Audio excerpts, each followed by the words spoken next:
Hello friends, welcome back to my channel Aadi cultural world. Kanha ji के सभी भक्तों को मेरी तरफ से राधे कृष्ण। मैं प्रार्थना करती हूँ कि आप सभी स्वस्थ हों और खुश हों। देखिए, आज हम लड्डू गोपाल जी के लिए ये बहुत ही खूबसूरत सी विंटर स्पेशल ड्रेस बनाएंगे। आप देख सकते हैं इस ड्रेस का लुक कितना ज़्यादा खूबसूरत लग रहा है। इस ड्रेस को बनाना जितना आसान है, कान्हा जी को पहनाना भी उतना ही आसान है। हमें कान्हा जी के गले में ऐसे ड्रेस डालना है और कान्हा जी का जो हाथ है वो हमें स्लीव्स में से निकालते हुए ऐसे टिप टैप बटन बंद कर देना है दोनों तरफ से। फिर इस ड्रेस का लुक कुछ इस तरीके से आ जाएगा। इस ड्रेस को बनाना बहुत आसान है। मैंने बहुत ही सिंपल तरीके से ये ड्रेस बनाना बताया है, तो प्लीज़ वीडियो को लास्ट तक देखिएगा, जिससे कि आप बहुत आसानी से ये ड्रेस बनाकर कान्हा जी को पहना सकते हैं। अगर आप ड्रेस से रिलेटेड या फिर वीडियो से रिलेटेड कोई नॉलेज चाहते हैं या फिर कोई क्वेश्चन पूछना चाहते हैं तो मुझे मेरे इंस्टाग्राम पर पूछ सकते हैं।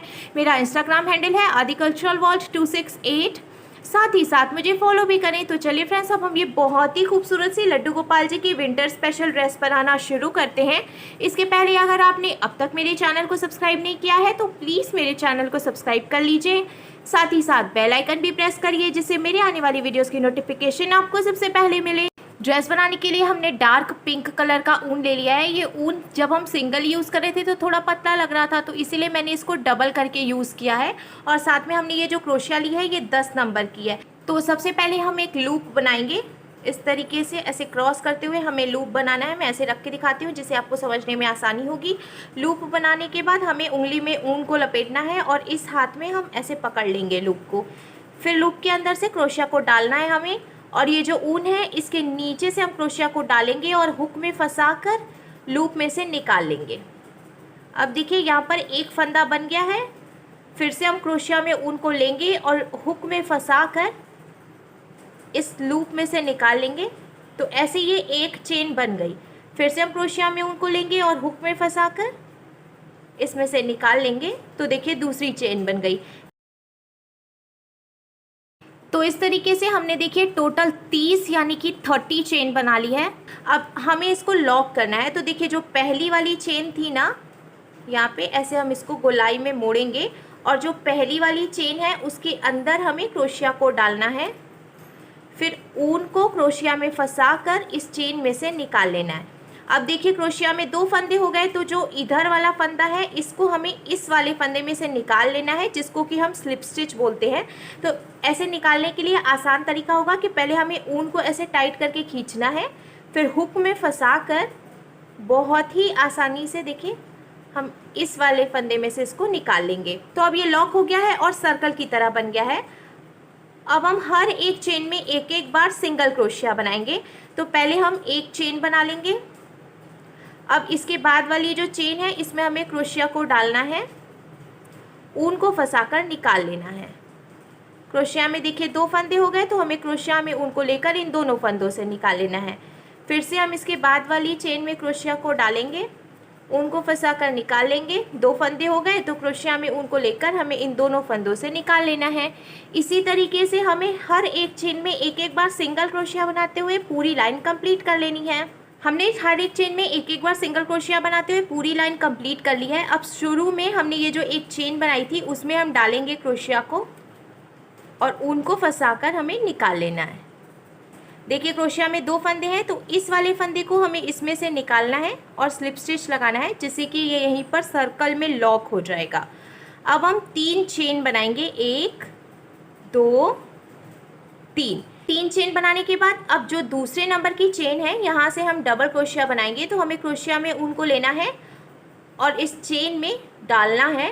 क्रोशिया में ऊन को फंसाकर हमें इसमें से निकाल लेना है। अब क्रोशिया में 3 फंदे हो गए, तो हमें क्रोशिया में ऊन को लेकर 2 फंदों से निकालना है। अब देखिए क्रोशिया में 2 फंदे हो गए, तो हमें क्रोशिया में ऊन को लेकर 2 फंदों से निकाल लेना है। तो इस तरीके से हमने एक डबल क्रोशिया बनाई है। अब इसी में से हम एक डबल क्रोशिया और बनाएंगे। तो हमें फिर से क्रोशिया में ऊन को लेना है और जहाँ से पहले हमने डबल क्रोशिया बनाई है उसी चेन में हम डालेंगे क्रोशिया को, ऊन को फंसाकर निकाल लेंगे। क्रोशिया में फिर से 3 फंदे हो गए, तो हमें क्रोशिया में ऊन को लेना है, 2 फंदों के बीच से निकाल लेना है। अब 2 फंदे बचे, तो क्रोशिया में ऊन को लेकर हम बचे हुए 2 फंदों से निकाल लेंगे। तो इस तरीके से हमने एक ही चेन में से 2 डबल क्रोशिया बनाई। अब इसके बाद वाली जो चेन है हम उसमें से भी 2 बार डबल क्रोशिया बनाएंगे। तो हमें फिर से क्रोशिया में ऊन को लेना है, इसके बाद वाली चेन में क्रोशिया को डालना है, ऊन को फंसाकर निकाल लेना है। क्रोशिया में 3 फंदे हो गए, तो हमें क्रोशिया में ऊन को लेकर 2 फंदों से निकाल लेना है। अब 2 फंदे बचे तो हमें क्रोशिया में ऊन को लेकर 2 फंदों से निकाल लेना है। एक डबल क्रोशिया बन गई। फिर से हम क्रोशिया में ऊन को लेंगे और उसी चेन में डालेंगे जहाँ से पहले हमने डबल क्रोशिया बनाई है, उनको फंसा कर निकालेंगे। 3 फंदे हो गए तो क्रोशिया में ऊन को लेकर 2 फंदों से निकालेंगे। 2 फंदे बचे तो क्रोशिया में ऊन को लेकर इन 2 फंदों से निकालेंगे। तो आप देख सकते हैं इस तरीके से एक ही चेन में 2 डबल क्रोशिया बन जाएगी। ऐसे ही हमें सर्कल में हर एक चेन में 2-2 बार डबल क्रोशिया बनाते हुए पूरी लाइन कंप्लीट करनी है। हमने पूरा सर्कल कंप्लीट कर लिया है। अब यहाँ लास्ट में ये जो खुला हुआ है इसको हम जॉइंट करेंगे। तो जो 3 चेन हमने बनाई थी, ऊपर वाले चेन में क्रोशिया को डालेंगे, हम उनको फंसा कर निकाल लेंगे। फिर इधर वाले फंदे को इसमें से निकाल कर स्लिप स्टिच लगा लेंगे। तो देखिए ये यहाँ पे जॉइंट हो गया है। अब हमें फिर से 3 चेन बनानी है, 1 2 3। ये 3 चेन जो हमने बनाई है इसको भी हम डबल क्रोशिया ही मानेंगे। अब इसके बाद वाली चेन में हम एक बार डबल क्रोशिया बनाएंगे। तो इस तरीके से 2 डबल क्रोशिया हो गई। अब जो तीसरी चेन है इसमें हमें एक ही चेन में से 2 डबल क्रोशिया बनानी है। तो हमने देखिए एक डबल क्रोशिया बनाई, अब इसी में से हम एक डबल क्रोशिया और बना लेंगे। तो टोटल 2 डबल क्रोशिया हो गई। अब इसके आगे की 2 चेन में हम एक एक बार डबल क्रोशिया बनाएंगे।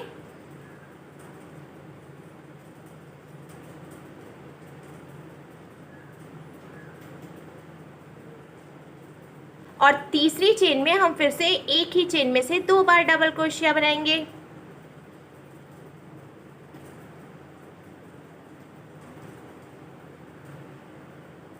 तो इस तरीके से हमें 2 चेन में एक एक बार डबल क्रोशिया बनानी है, फिर तीसरी चेन में 2 बार डबल क्रोशिया बनानी है। ऐसे ही हमें ये पूरी लाइन कंप्लीट करनी है।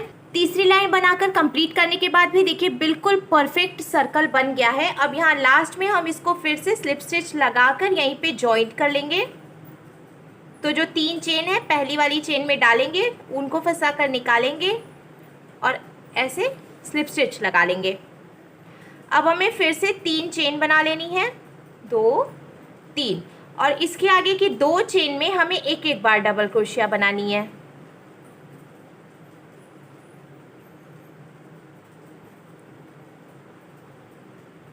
तो हमने जो 3 चेन बनाई थी उसको भी हम डबल क्रोशिया ही मानेंगे। उसके बाद हमने 2 डबल क्रोशिया और बनाई, यानी कि टोटल 3 डबल क्रोशिया हो गई हैं।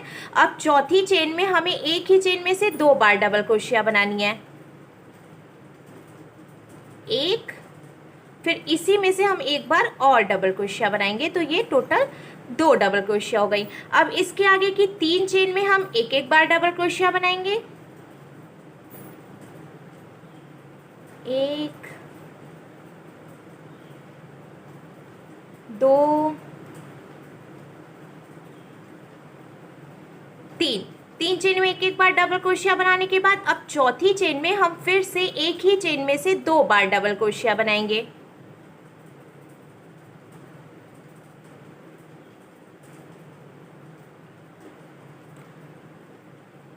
इसी तरीके से इसके आगे की 3 चेन में हम फिर से एक एक बार डबल क्रोशिया बनाएंगे और चौथी चेन में हम 2 बार डबल क्रोशिया बनाएंगे।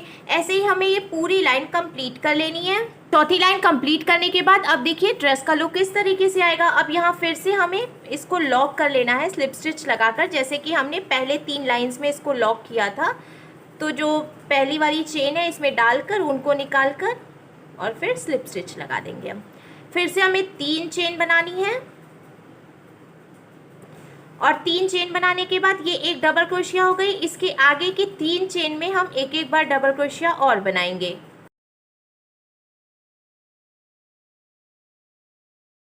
शुरू में हमने 3 चेन बनाई थी, उसके बाद 3 डबल क्रोशिया बनाई, तो टोटल 4 डबल क्रोशिया हो गई हैं। अब 5वीं चेन में हमें 2 बारी डबल क्रोशिया बना लेना है। 5वीं चेन में 2 बार डबल क्रोशिया बनाने के बाद अब इसके आगे की 4 चेन में हम एक एक बार डबल क्रोशिया बनाएंगे। 4 चेन में हमने डबल क्रोशिया बना ली एक एक बार। अब 5वीं चेन में हम फिर से 2 बार डबल क्रोशिया बनाएंगे एक ही चेन में से। तो देखिए इसी तरीके से आगे की 4 चेन में हम एक एक बार डबल क्रोशिया बनाएंगे और 5वीं चेन में हम 2 बार डबल क्रोशिया बनाएंगे। ऐसे ही हमें ये पूरी लाइन कंप्लीट करनी है। पूरी लाइन कंप्लीट करने के बाद अब लास्ट में हमें इसको फिर से स्लिप स्टिच लगा देना है।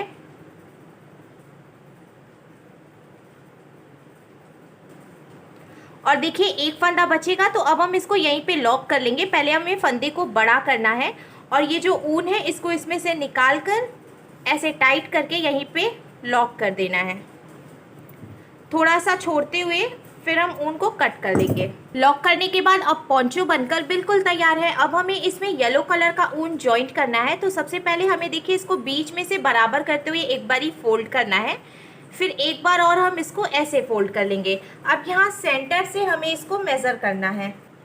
तो देखिए यहाँ से मेज़र करते हुए हमें 2 इंच यानी कि 2 इंच पे मार्किंग कर लेनी है। इसी तरीके से हम इसको ऐसे पलट लेंगे और इधर की तरफ से भी 2 इंच पे मार्किंग कर लेंगे सेंटर से मेज़र करते हुए। जब हम इसको ओपन करेंगे तो देखिए यहाँ से दोनों तरफ से हमने मार्किंग कर ली है। अब जहाँ पे हमने ये मार्किंग की है वहीं पर हमें ऐसे क्रोशिया डालना है और येलो कलर का ऊन लेंगे हम, क्योंकि पिंक और येलो का कॉम्बिनेशन बहुत अच्छा लगता है, तो इसीलिए मैं ये येलो कलर का ऊन यूज़ कर रही हूँ। आप चाहें तो इसकी जगह पे कोई भी दूसरा ऊन यूज़ कर सकते हैं।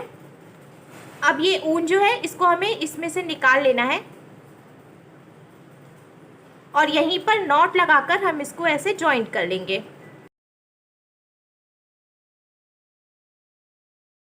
अब जहाँ से हमने ऊन को लॉक किया है वहीं पे हमें फिर से क्रोशिया डालना है और ऊन को फंसाकर निकाल लेना है।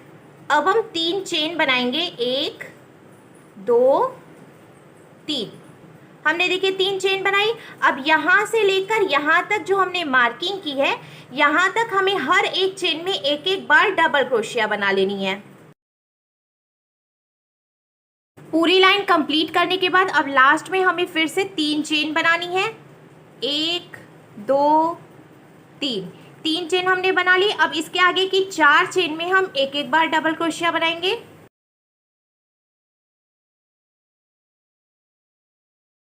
तो पहले हमने 3 चेन बनाई थी, उसके बाद 4 डबल क्रोशिया बनाई, तो टोटल 5 डबल क्रोशिया हो गई है। अब 6वीं चेन में हमें एक ही चेन में से 2 बार डबल क्रोशिया बनानी है।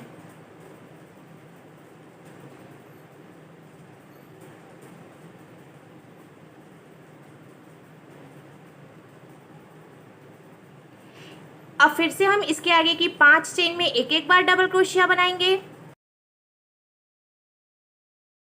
और 6वीं चेन में हमें एक ही चेन में से 2 बार डबल क्रोशिया बना लेनी है।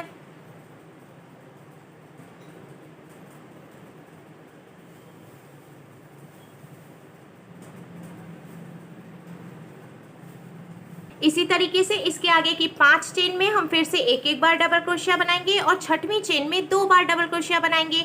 ऐसे ही हमें ये पूरी लाइन कंप्लीट करनी है और इसके बाद 2 लाइन और बना लेनी है। ऐसे ही 2 लाइन और बीन के कंप्लीट करने के बाद अब हमें ये वाला जो ऊन है इसको यहीं पे लॉक करना है। तो जो एक फंदा बचा है इसको हम ढीला कर लेंगे और इसके बीच में से ऊन को निकाल कर ऐसे खींच कर टाइट करके यहीं पे लॉक कर लेंगे। अब फिर से हमें ये पिंक कलर का ऊन लेना है और यहाँ किनारे पे जहाँ से हमने लॉक करके ऊन को निकाला है वहीं पे क्रोशिया को डालना है और ये जो पिंक वाला ऊन है इसको हमें इसमें से निकाल लेना है। यहीं पे लॉक कर लेंगे हम इसको। लॉक करने के बाद अब हमें यहीं पे 3 चेन बनानी है। तो जहाँ से हमने ऊन ज्वाइन किया वहीं पे हम क्रोशिया डालेंगे और ऊन को फंसाकर निकाल लेंगे और 3 चेन बना लेंगे। अब आगे की 4 चेन में हम एक एक बार डबल क्रोशिया बनाएंगे। पहले हमने 3 चेन बनाई, उसके बाद आगे हमने 4 डबल क्रोशिया बनाई, तो टोटल 5 डबल क्रोशिया हो गई हैं। अब 6वीं चेन में हम फिर से 2 बार डबल क्रोशिया बनाएंगे। इसी तरीके से फिर से हमें आगे की 5 चेन में एक एक बार डबल क्रोशिया बनानी है और 6वीं चेन में 2 बार डबल क्रोशिया बनानी है। ऐसे ही हमें टोटल 2 लाइन बनानी है। हमने टोटल 2 लाइन बनाकर कंप्लीट कर ली है। अब हम इसको यहीं पर लॉक कर लेंगे। लॉक करने के बाद देखिए इसका शेप कुछ इस तरीके से आ जाएगा। मुझे जो ड्रेस की लंबाई है वो इतनी ही रखनी थी। अगर आप इसे लंबा ड्रेस बनाना चाहते हैं तो जितनी भी लंबाई आप चाहते हैं उतनी लाइंस और बीन सकते हैं। अब जैसे हमने इधर की तरफ से ये बीना है उसी तरीके से हमें इधर की तरफ से भी बीनना है। तो पहले हम ऐसे इसको एक बार फोल्ड कर लेते हैं, फिर एक बार और फोल्ड कर लेते हैं। और जैसे हमने पहले मेज़र करके 2 इंच पे मार्किंग की थी उसी तरीके से हमें फिर से यहाँ पे मेज़र करना है। बीच में से मेज़र करते हुए 2 इंच पे मार्किंग कर लेना है। इधर से भी मेज़र करते हुए 2 इंच पे मार्किंग कर लेनी है हमें। अब जब हम ओपन करेंगे तो फिर से हमें यहाँ से यहाँ तक जैसे हमने इधर की तरफ बीना है उसी तरीके से बीन कर कंप्लीट कर लेना है। इधर की तरफ से भी हमने देखिए घेर बनाकर तैयार कर ली है। अब लास्ट में ये एक फंदा बचा है तो हमें इसको यहीं पे लॉक कर लेना है। अब हमने ये टिप टैप बटन ले लिया है। अगर आपके पास टिप टैप बटन नहीं हो तो आप वेलक्रो या फिर हुक भी लगा सकते हैं। ड्रेस कंप्लीट करने के बाद हमने देखिए टिप टैप बटन भी लगा लिया है। टिप टैप बटन का 2 पीस हमने यहाँ पे लगाया है और उसका दूसरा हिस्सा दोनों हमने यहाँ पे लगाया है। अब हमें कान्हा जी को ड्रेस पहनाने के लिए ऐसे गले में ड्रेस को डालना है और दोनों तरफ से टिप टैप बटन बंद कर देना है। फिर देखिए ड्रेस का लुक कुछ इस तरीके से आ जाएगा। तो देखिए फ्रेंड्स, हमारे लड्डू गोपाल जी के लिए बहुत ही खूबसूरत सी विंटर स्पेशल ड्रेस बनकर बिल्कुल तैयार है और इसको बनाना भी बहुत आसान है। तो अगर आपको मेरी बनाई हुई ये ड्रेस अच्छी लगी हो तो प्लीज़ इसे लाइक करें, शेयर करें, कमेंट करें और मेरे चैनल को सब्सक्राइब करें। साथ ही साथ बेल आइकन भी प्रेस करें जिससे मेरे आने वाली वीडियोज़ की नोटिफिकेशन आपको सबसे पहले मिले। Thank you.